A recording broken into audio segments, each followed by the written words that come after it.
संजय राऊतला सोडणार नाही, मी पण त्याच्यावर केस टाकेन. तू काय सांगतो आम्हाला लढायच्या गोष्टी रे? तुझी लायकी आहे का? चाल.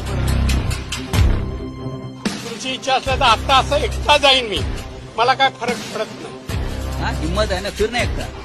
केंद्राची सिक्युरिटी घेऊन फिरतोय, असे गनर घेऊन फिरतोय, मोठा भाई समजतो स्वतःला. चाल. कोणाला तू चॅलेंज देतोय?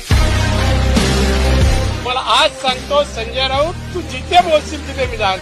प्रोडक्शन मी इथेच हो, जिथे बघूया. तू वेड्यांच्या कळपात आहे, त्याची सटकली आहे नारायण राणेची. काय त्याला दाखवता? आजच्या राजकारणात हा जोकर आहे, जोकर. आणि यापुढे जर तो बोलत राहिला तर मी त्याला पूर्ण नागडा करेन. ये, तुझी पोरं येत आहेत तर पोरांना येऊ दे, तू येतोस तर तू ये. पण एक ना एक दिवस प्रोटेक्शन सोडून मी संजय राऊतच्या समोर जाणार. आणि परत सांगतो, नारायण राणे माझ्या नादाला लागू नकोस. झालं आता. मी कालपर्यंत गप्प होतो, आज तू मर्यादा सोडलेली आहेस. तुझ्यासारख्या आले 56 गेले.